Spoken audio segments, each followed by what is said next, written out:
Hi friends, welcome back to our channel AL Foodology. வீடியோக்குள்ள போறதுக்கு முன்னாடி மறக்காம நம்ம சேனலை சப்ஸ்கிரைப் பண்ணிட்டு பக்கத்துல இருக்கிற பெல் ஐகானை பிரஸ் பண்ணி ஆல் ஆப்ஷனை செலக்ட் பண்ணிக்கங்க.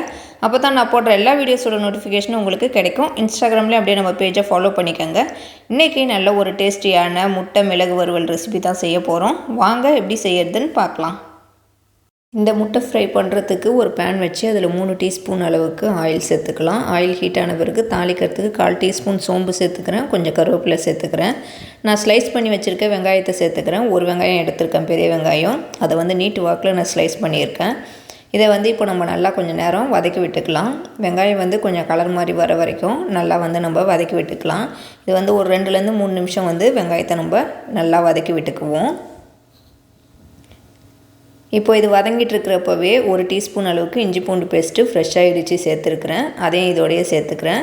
இஞ்சி பூண்டு பேஸ்ட்டோட பச்சை ஸ்மெல் போகிற வரைக்கும் அதை வெங்காயத்தோடையே சேர்த்து நல்லா கொஞ்சம் நேரம் வதக்கி விட்டுக்குவோம். இஞ்சி பூண்டு பேஸ்ட் நல்லா அதோட ரா ஸ்மெல் போய் வதங்கினா தான் இந்த முட்டை கிரேவி நல்லா டேஸ்ட்டாக இருக்கும். இது கூடவே நான் ஒரு தக்காளி சாப் பண்ணி வச்சுருக்கேன், அதை சேர்த்துக்கிறேன். தக்காளி கூடவே ஒரு 1/2 டீஸ்பூன் அளவுக்கு மஞ்சள் தூள் சேர்த்து தக்காளி நல்லா கொஞ்சம் குழஞ்சி வர வரைக்கும் இதை வதக்கி விட்டுக்குவோம். தக்காளி நல்லா கொஞ்சம் மேஷ் ஆகி வரணும். ஏற்கனவே நம்ம சேனலில் முட்டை ரெசிபி நான் வீடியோ போட்டிருக்கிறேன். முட்டை உடச்சி ஊற்றின கிரேவி அந்த வீடியோலாம் போட்டிருக்கேன். நான் லிங்க் கொடுக்குறேன், பார்க்காதவங்க பாருங்கள், செக் பண்ணி பார்த்துக்கோங்க. இப்போ தக்காளி நல்லா நம்ம மேஷ் ஆகிற வரைக்கும் இது மாதிரி வதக்கி விட்டுட்டு நம்ம மசாலா பவுடர் சேர்த்துக்கலாம். 1 டீஸ்பூன் அளவுக்கு மல்லித்தூள் சேர்த்துக்கலாம்.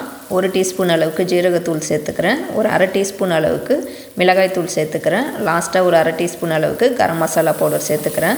மசாலா தூள் எல்லாத்தையும் சேர்த்துட்டு ஒரு 2லேருந்து 3 நிமிஷம் வரைக்கும் நல்லா அதை வதக்கி விட்டுக்கலாம். அந்த மசாலாவில் இருக்கிற பச்சை ஸ்மெல்லாம் போகிற வரைக்கும் அதை நம்ம கொஞ்சம் நேரம் வதக்கி விட்டுக்குவோம். இப்போ இதை வதக்கிட்டு நம்ம இந்த தொக்குக்கு தேவையான தண்ணி சேர்த்துக்கலாம். உங்களுக்கு எந்த அளவுக்கு வேணுமோ அதுக்கேற்ற மாதிரி நீங்கள் தண்ணி சேர்த்துக்கோங்க. தேவையான அளவு உப்பும் சேர்த்துக்கோங்க. உப்பு சேர்த்துட்டு எல்லாத்தையும் ஒன்றா நல்லா நம்ம மிக்ஸ் பண்ணி விட்டுக்கலாம். உங்களுக்கு எந்த அளவுக்கு தொக்கு கன்சிஸ்டன்சி வேணுமோ அதுக்கேற்ற மாதிரி நீங்கள் தண்ணி அளவு சேர்த்துக்கோங்க. நான் ஏற்கனவே 5 முட்டை பாயில் பண்ணி வச்சுருக்கேன். இப்போ இதில் நம்ம அந்த முட்டையை சேர்த்துக்கலாம், வேக வச்ச முட்டையை. தண்ணி சேர்த்து உப்பு சேர்த்துட்டதுக்கப்புறமே உடனே நம்ம முட்டை சேர்த்துக்கலாம். அப்போ தான் அந்த கிரேவி கொதிக்கிறப்பவே முட்டையில் நல்லா இறங்கும். முட்டையில் நம்ம ஸ்லைஸ் பண்ணிவிட்டு அதுக்கப்புறம் சேர்த்துக்காங்க, அந்த எசன்ஸ் உள்ளே இறங்கும். இப்போ ஒரு மூடி போட்டு மூடி வச்சுக்கலாம். இது ஒரு 5லேருந்து 7 நிமிஷம் வரைக்கும் இது விடுவோம். கொஞ்சம் நேரம் கழித்து நம்ம ஓப்பன் பண்ணி பார்க்கலாம். இதில் இப்போ நான் ஒரு 2 டீஸ்பூன் அளவுக்கு மிளகுத்தூள் சேர்த்துக்கிறேன். நீங்கள் உங்கள் காரத்துக்கு ஏற்ற மாதிரி மிளகுத்தூள் சேர்த்துக்கோங்க. நம்ம ஏற்கனவே 1/2 டீஸ்பூன் அளவுக்கு தான் மிளகாய் தூள் சேர்த்தோம். அதனால் இதுக்கு மிளகுத்தூள் அதிகமாக சேர்க்குறப்போ டேஸ்ட் நல்லாயிருக்கும். இதை நல்லா நம்ம இப்போது மிக்ஸ் பண்ணி விட்டுட்டு அப்படியே நம்ம கொஞ்சம் நேரம் கொதிக்க விடலாம். பாருங்கள், இந்த கன்சிஸ்டன்சி பார்த்துட்டு நீங்கள் ஸ்டவ் ஆஃப் பண்ணிக்கோங்க. நான் இந்த கன்சிஸ்டன்சிலே ஸ்டவ் ஆஃப் பண்ணிக்கிறேன். ஏன்னா அது ஹீட்டில் இன்னும் கொஞ்சம் நல்லா திக்காகிடும். இப்போ லாஸ்ட்டாக கட் பண்ணி வச்சுருக்க கொத்தமல்லி இலையை இதோட சேர்த்துக்கிறேன். கொத்தமல்லி இலை சேர்த்துட்டு எல்லாத்தையும் ஒன்றா நல்லா நம்ம மிக்ஸ் பண்ணி விட்டுக்கலாம். இப்போ நல்லா கொதிச்சுன்னே இருக்குது பாருங்கள் இந்த ஹீட்டில்.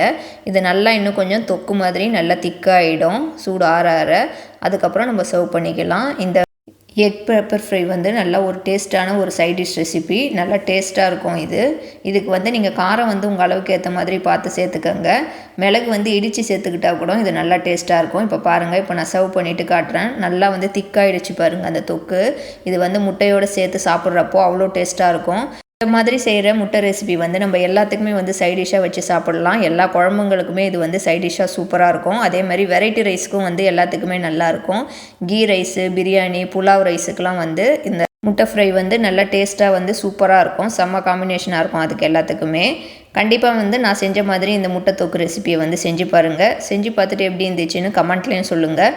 இந்த வீடியோ உங்களுக்கு பிடிச்சிருக்கும்னு நினைக்கிறேன். பிடிச்சிருந்தா லைக் பண்ணிக்கோங்க. இந்த வீடியோவை உங்கள் ஃப்ரெண்ட்ஸ் அண்ட் ஃபேமிலிஸ்க்கும் ஷேர் பண்ணி விடுங்க.